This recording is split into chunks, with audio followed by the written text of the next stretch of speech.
Quand on regarde la série, il y a des moments où l'on se retient tellement de rire qu'on se mord les lèvres pour ne pas laisser échapper un seul rire. C'était vraiment le moment idéal pour une émission comme Lost in Space. Que se passe-t-il quand les lumières éclatantes de la science-fiction des années 60 s'estompent, ne laissant que des murmures et des demi-vérités sur ce qui s'est vraiment passé en coulisses? Pendant des décennies, les fans de la série révolutionnaire Lost in Space ont spéculé sur les tensions, les relations et les histoires inédites de l'une des aventures spatiales les plus emblématiques de la télévision. Dans quelle mesure ce que nous pensons savoir sur la dynamique réelle de la famille Robinson est-il exact? Quels secrets sont restés enfermés dans la mémoire de ces jeunes stars? Restez avec moi tandis que nous plongeons dans ce qui s'est vraiment passé sur le plateau de Lost in Space et pourquoi les récentes révélations de Marta Kristen comptent encore plus de 50 ans après le premier lancement du Jupiter 2 dans les salons américains. Dans de récentes interviews à l'occasion de son 80e anniversaire, Marta Kristen a jamais connu de millions de personnes comme la fougueuse Judy Robinson, a enfin rompu son silence de plusieurs décennies sur la complexe réalité derrière la dynamique familiale joyeuse dépeinte à l'écran. Ces révélations surviennent à un moment où la télévision classique connaît une résurrection sans précédent grâce aux plateformes de streaming, faisant découvrir Lost in Space à de toutes nouvelles générations de spectateurs. Il ne s'agit pas seulement de réminiscences nostalgiques, ce sont des clarifications de rumeurs persistantes qui ont circulé parmi les fans depuis l'annulation de la série en 1968. Ce qui rend la perspective de Kristen particulièrement précieuse, c'est son timing. En tant que l'une des dernières membres principales survivantes de la série originale, ses souvenirs offrent un contexte crucial pour comprendre non seulement Lost in Space, mais aussi le paysage plus large de la production télévisuelle des années 1960. Les conditions de travail, les dynamiques de genre et les pressions de la chaîne qu'elle décrit brossent un tableau bien plus complexe que l'aventure de science-fiction léchée qui a captivé des millions de téléspectateurs chaque mercredi soir.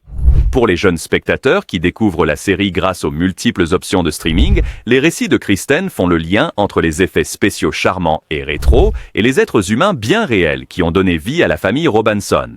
Sa franchise, abordant tout, des disparités salariales aux hiérarchies sur les plateaux de tournage, offre un aperçu rare et précieux d'une époque où les acteurs de télévision, et plus particulièrement les femmes, avaient peu d'autonomie ou de protection dans une industrie qui définissait encore ses propres limites. Ce qui a commencé comme des réflexions d'anniversaire a évolué vers quelque chose de bien plus significatif, un témoignage direct de l'histoire de la télévision de quelqu'un qui l'a vécu de l'intérieur, observant un phénomène culturel prendre forme autour d'elle, tandis qu'elle naviguait les réalités complexes de la jeune féminité à l'âge d'or d'Hollywood.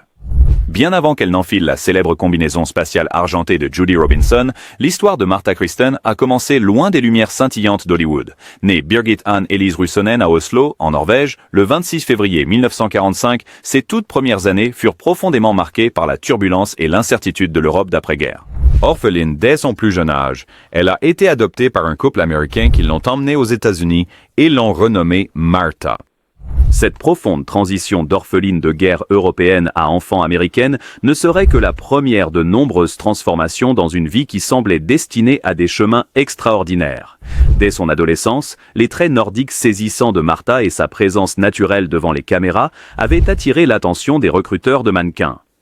De petits rôles ont suivi, dont une apparition dans Beach Blanket Bingo et des apparitions en tant qu'invité dans des émissions de télévision comme Alfred Hitchcock Présente. Mais dans une industrie inondée de jeunes actrices blondes, Kristen a travaillé avec une grande diligence pour se distinguer par son talent et non par sa simple apparence. Elle a étudié le jeu d'acteur sérieusement, abordant même les plus petits rôles avec une profondeur qui a fait que les réalisateurs l'ont remarqué. Le paysage hollywoodien dans lequel Kristen est entrée au début des années 1960 fonctionnait sur des systèmes de pouvoir profondément enracinés. Les jeunes actrices devaient être à la fois innocentes et séduisantes, professionnelles et malléables. Les studios fonctionnaient encore sous des systèmes de contrats qui contrôlaient tout, du poids d'un acteur à sa vie amoureuse. Pour les femmes surtout, naviguer dans ce milieu exigeait une vigilance et des compromis constants. Quand Irwin Allen, déjà connu comme un producteur prolifique de films d'aventure, a commencé le casting pour sa nouvelle série de science-fiction ambitieuse en 1965, Kristen avait 20 ans, assez âgée pour apporter de l'expérience au rôle, mais assez jeune pour jouer de manière crédible une adolescente. Le concept l'a immédiatement séduite, une aventure spatiale familiale qui la mettrait en valeur comme une jeune femme intelligente, plutôt qu'un simple élément de décor. Preachas Des rôles plus complexes, Judy Robinson représentait quelque chose de différent, un personnage capable d'évoluer avec Kristen elle-même. Ce que ni Kristen ni personne d'autre n'aurait pu anticiper, c'est que cette émission allait non seulement définir des carrières, mais aussi devenir une référence culturelle qui perdurerait pendant des générations. Le vaisseau spatial était sur le point de décoller, emportant non seulement la famille Robinson fictive, mais aussi les vies et carrières réelles de ses acteurs vers un territoire inconnu. Quand Lost in Space a débuté sur CBS le 15 septembre 1965, il est apparu dans un paysage télévisuel en quête d'évasion. Avec la course à l'espace à plein régime et les tensions de la guerre froide qui couvaient, les audiences américaines ont embrassé les aventures interstellaires de la famille Robinson avec enthousiasme. La première de l'émission fut un véritable triomphe d'audience, l'établissant immédiatement comme un concurrent redoutable, même face au programme à succès déjà bien établi. Pour Martha Kristen, le succès de la série apporta une reconnaissance immédiate et bouleversante. À seulement 20 ans, elle ne pouvait soudainement plus traverser un grand magasin sans être assaillie par des chasseurs d'autographes. Le courrier des fans arrivait par sacs entiers. Les enfants la montraient du doigt et chuchotaient quand elle dînait au restaurant. Le passage d'actrice à star de la télévision s'est fait presque du jour au lendemain, apportant opportunités et défis à parts égales. La première saison de Lost in Space a montré un ton plus sérieux et axé sur l'aventure, permettant à Judy Robinson de Kristen de faire preuve de compétence, d'intelligence et d'ingéniosité. En tant que fille aînée des Robinson, Judy était dépeinte comme une biochimiste, un choix étonnamment progressiste pour la télévision des années 60, où les personnages féminins recevaient rarement de titres scientifiques. Kristen a embrassé ces dimensions de son rôle, apportant de la nuance aux scènes où Judy appliquait ses connaissances pour résoudre les problèmes menaçant la survie de la famille. Dans les coulisses, la distribution a rapidement noué des liens qui allaient durer des décennies. June Lockhart, qui incarnait Maureen Robinson, a montré un intérêt maternel pour le bien-être et l'évolution professionnelle de Kristen. Guy Williams, la star d'une beauté éclatante qui interprétait le professeur John Robinson, a traité Kristen avec l'attention protectrice d'un vrai père. Ces relations ont apporté de la stabilité pendant le calendrier de production épuisant qui dominait leur vie. Ce que les téléspectateurs ne pouvaient pas voir, c'était le tribut physique que la production exigeait de ses acteurs. Le tournage sous la chaleur notoire du désert californien, avec des combinaisons spatiales, a souvent provoqué des coups de chaleur. Le décor du Jupiter 2, bien qu'impressionnant à l'écran, était exigu et inconfortable, les acteurs restant debout des heures sous des projecteurs brûlants. Les séquences d'effets spéciaux impliquant des sorties dans l'espace exigeaient un travail douloureux, avec des harnais qui laissaient souvent des ecchymoses. Pourtant, malgré tout cela, Kristen abordait son travail avec un professionnalisme au-delà de son âge, gagnant le respect de membres d'équipage 2 fois plus âgés qu'elle. Le succès de la première saison semblait promettre une longue et stable diffusion pour la série, et un avenir sûr pour toutes les personnes impliquées. Mais comme pour de nombreux aspects du monde du spectacle, la réalité s'est avérée bien plus compliquée que le rêve projeté sur les écrans de télévision américains. Dès la 2e saison, des changements subtils, mais significatifs, ont commencé à remodeler Lost in Space. Des changements qui allaient profondément impacter le rôle de Kristen et la trajectoire de la série. Les dirigeants de la chaîne, constatant la popularité du Dr. Smith, méchant comique, incarné avec un talent qui volait la vedette par Jonathan Harris et le robot, ont préconisé un virage tonal vers des récits plus comiques et extravagants. Ce virage modifierait de façon spectaculaire la dynamique de l'émission et l'importance des différents personnages qui la composent. C'est ici que les choses se compliquent, a récemment admis Kristen. À mesure que la série s'éloignait des aventures de science-fiction sérieuses pour se diriger vers la comédie, les personnages féminins, et en particulier Judy, étaient de plus en plus relégués au second plan. Des épisodes qui, autrefois, auraient pu mettre en scène Judy utilisant ses connaissances scientifiques pour sauver la situation, confiaient désormais ces moments de résolution de problèmes au Dr. Smith, à Will et au robot. Les archives de production confirment ce glissement. Dans la première saison, Kristen était très présente dans presque tous les épisodes. À la 3e saison, il y avait des épisodes entiers où elle n'avait qu'une poignée de répliques. Cette frustration professionnelle était aggravée par les disparités de genre au sein de l'industrie. Alors qu'elle était l'une des stars de la série, Kristen gagnait bien moins que ses homologues masculins, même ceux qui avaient moins de temps d'écran. Lorsqu'elle a soulevé des questions, de manière professionnelle, concernant la réduction du rôle de son personnage, il lui a été rappelé, comme à de nombreuses actrices de cette époque, qu'elle devait être reconnaissante de cette opportunité. Cette période a également coïncidé avec des transitions personnelles majeures pour Kristen. En 1969, elle a épousé Terry Treadwell et, peu de temps après, a donné naissance à sa fille, Laura. Concilier la maternité et les exigences d'une série TV créait des tensions pas toujours comprises par des producteurs habitués à des acteurs qui priori... Saturday Night Live. Pour tout le reste, l'emploi du temps éreintant, souvent des journées de 16 heures sous les projecteurs brûlants ou des tournages en extérieur difficiles, a eu un lourd tribut physique et émotionnel qui est resté largement méconnu.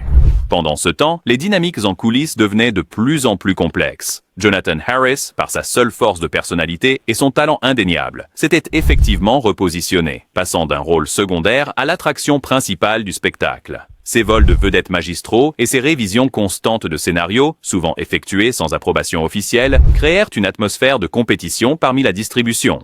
Pour une jeune actrice comme Kristen, naviguer dans ses politiques professionnelles exigeait diplomatie et résilience au-delà de son âge. Les dynamiques de pouvoir sur le plateau reflétaient l'industrie du spectacle plus vaste des années 1960. Les stars masculines pouvaient s'opposer au scénario ou réclamer de meilleurs contenus sans être qualifiées de difficiles. Les femmes, par contre, devaient accepter tout ce qu'on leur donnait avec des sourires reconnaissants. Cette inégalité fondamentale a créé des frustrations qui ne pouvaient être exprimées ouvertement sans risquer des conséquences professionnelles. Ce que les téléspectateurs n'ont jamais vu, ce sont les exigences physiques et émotionnelles imposées aux acteurs de Lost in Space. Les emblématiques combinaisons spatiales argentées, qui semblaient si futuristes à l'écran, étaient en réalité des instruments de torture mal ventilés sous les projecteurs brûlants.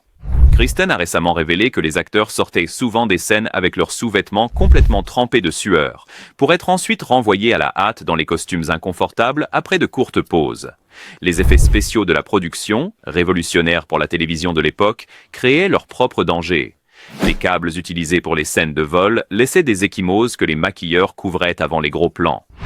Les effets de fumée des lancements spatiaux provoquaient des irritations respiratoires. Le décor du Jupiter 2, impressionnant à l'écran, était exigu et inconfortable. Ses panneaux de contrôle aux bords tranchants causant régulièrement coupures et contusions aux acteurs. Les réalités financières ajoutaient une autre couche de tension, largement invisible pour le public.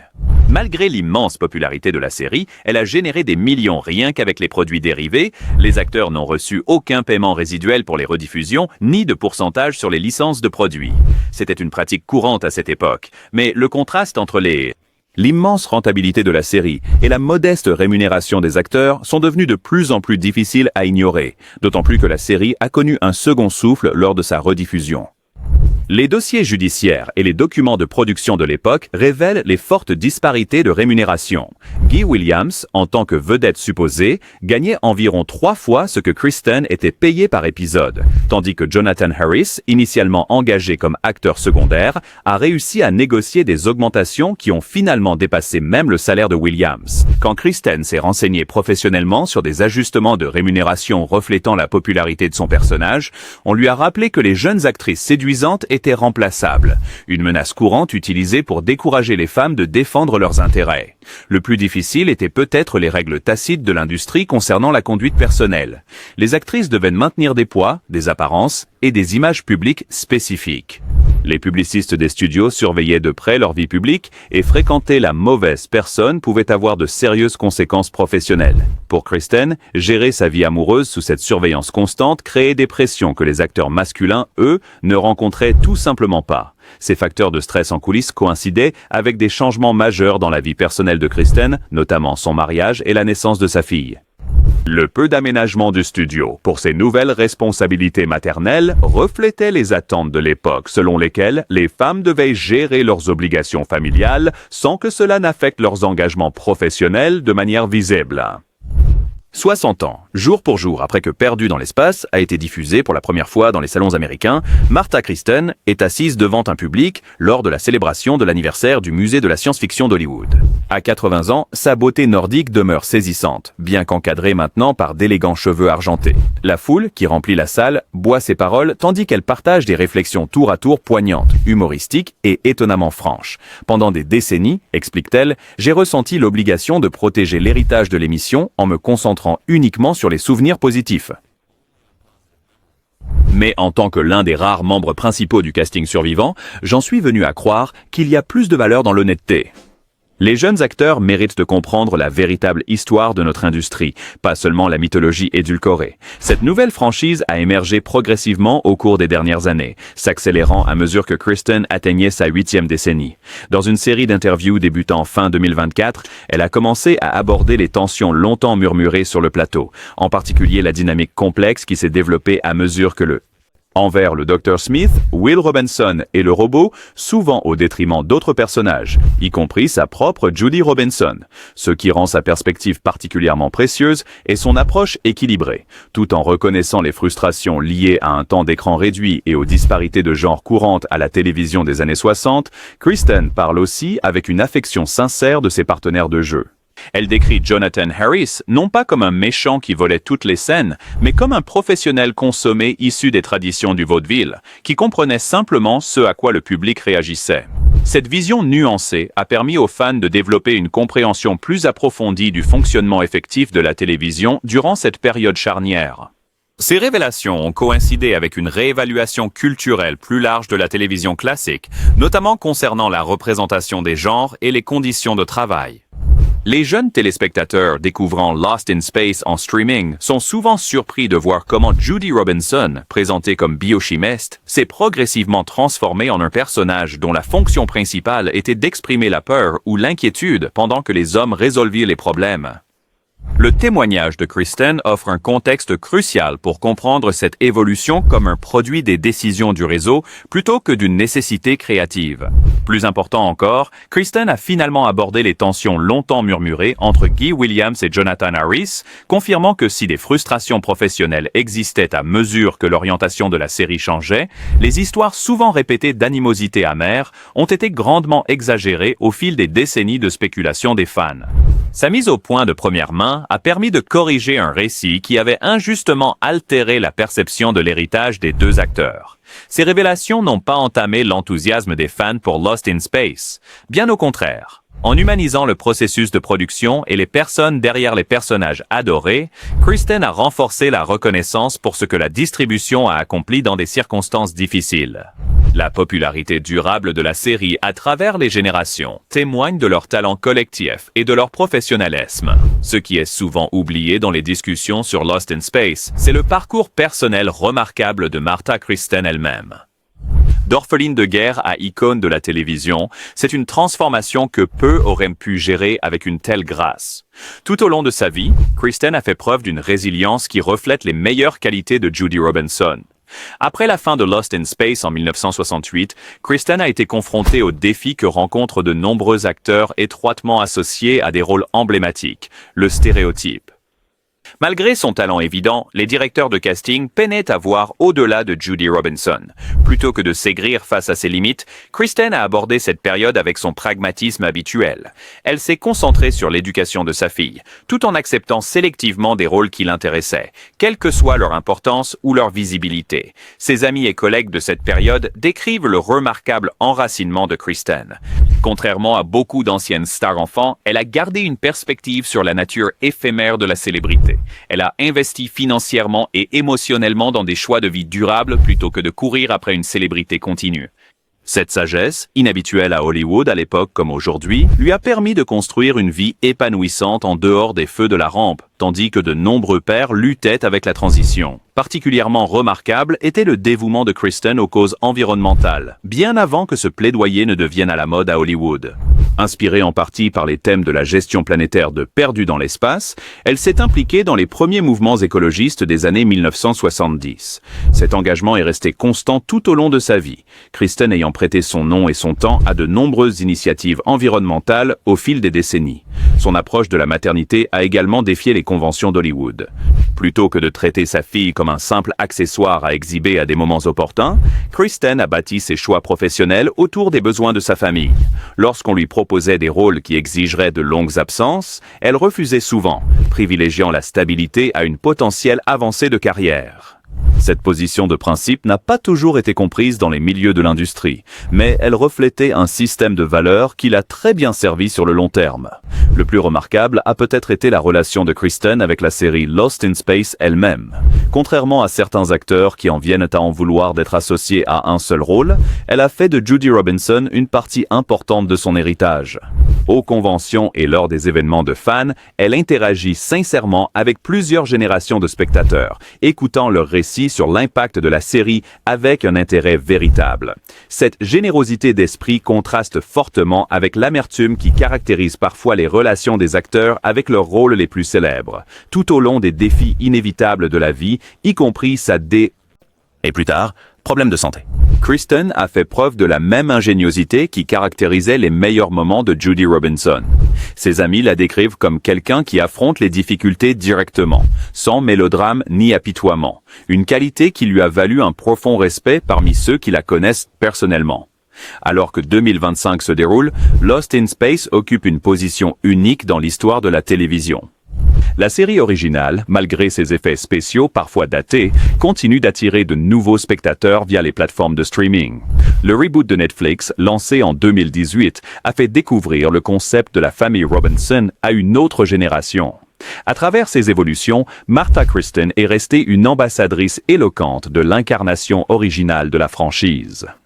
La franchise récente de Kristen a suscité un regain d'intérêt universitaire pour Lost in Space en tant qu'artefact culturel. Les historiens des médias ont commencé à examiner les documents de production de la série, comparant les descriptions initiales des personnages avec l'évolution réelle des rôles au cours de 3 saisons. Cette recherche corrobore les souvenirs de Kristen sur la façon dont les décisions du réseau ont progressivement réduit l'autonomie des personnages féminins au profit d'interactions comiques entre le Dr. Smith, Will Robinson et le robot. Les communautés de fans ont réagi aux révélations de Kristen avec un soutien écrasant. Plutôt que de rejeter des vérités plus complexes sur une série adorée, les passionnés ont saisi l'occasion de comprendre les réalités humaines derrière la fantaisie de science-fiction.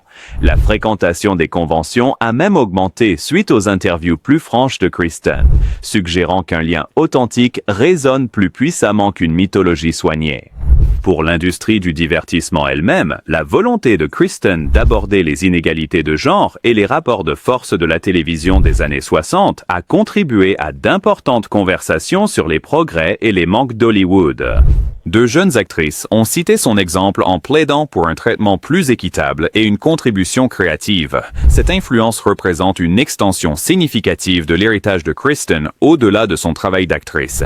Professionnellement, Kristen entretient une relation sélective mais active avec le métier d'actrice. Elle choisit des projets selon ses intérêts personnels plutôt que par calcul de carrière, privilégiant souvent des rôles qui lui permettent de travailler avec des réalisateurs émergents. Cette approche a donné lieu à plusieurs prestations saluées par la critique dans des productions indépendantes, démontrant que son talent reste éclatant dans sa 8e décennie. L'événement le plus marquant est survenu en avril 2025, lorsque le Paley Center a annoncé un projet d'archives complet sur Lost in Space, avec Kristen comme présidente d'honneur. Cette initiative préservera non seulement les épisodes, mais aussi le matériel de production, la correspondance et de nouveaux entretiens avec les membres survivants du casting et de l'équipe. L'implication de Kristen garantit que les expériences des femmes dans la production télévisuelle des années 60 seront documentées avec la même attention que celle accordée aux créateurs masculins. En tant que l'une des dernières membres du casting principal encore en vie, Kristen a embrassé son rôle de gardienne de la mémoire de l'émission avec une prévenance caractéristique. Son engagement envers une réflexion honnête plutôt qu'une simple nostalgie a renforcé plutôt que diminué l'héritage de la série.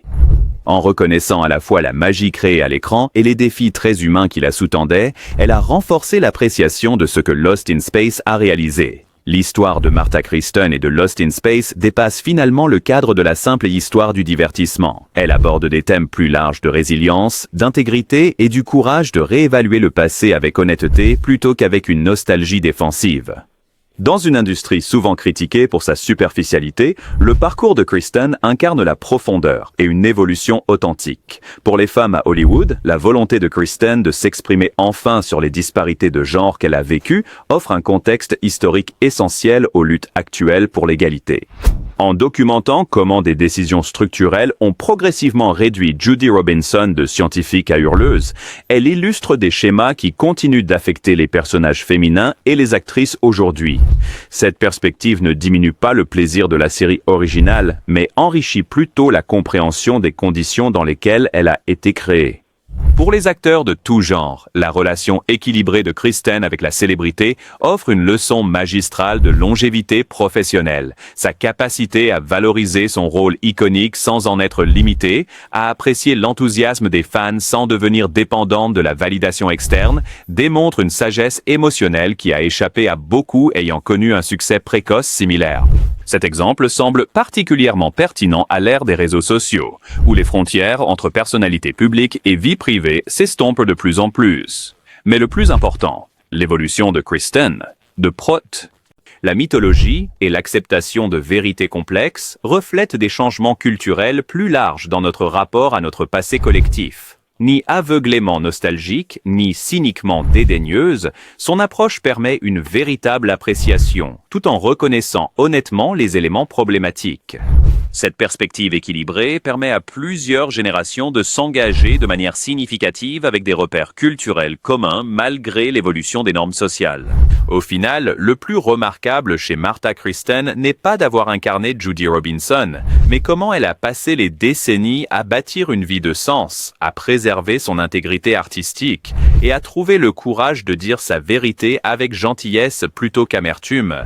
Ce faisant, elle a conféré de nouvelles dimensions à Lost in Space qui le rendent plus pertinent pour les auditoires contemporains, plutôt que moins. La jeune femme perdue dans une combinaison spatiale argentée a trouvé sa voie, et ce faisant, nous a aidé à mieux comprendre non seulement une série télévisée adorée, mais aussi l'interaction complexe entre l'art, le commerce et l'expérience humaine qui crée notre patrimoine culturel commun. Ce qui commence comme de la science-fiction révèle parfois des vérités plus profondes sur notre réalité très humaine. À travers 6 décennies, une combinaison spatiale argentée et le courage de finalement dire sa vérité, Martha Kristen nous a offert non seulement du divertissement, mais aussi une fenêtre sur l'histoire de la télévision telle qu'elle a été réellement vécue, avec toutes ses contradictions, ses défis et ses joies inattendues.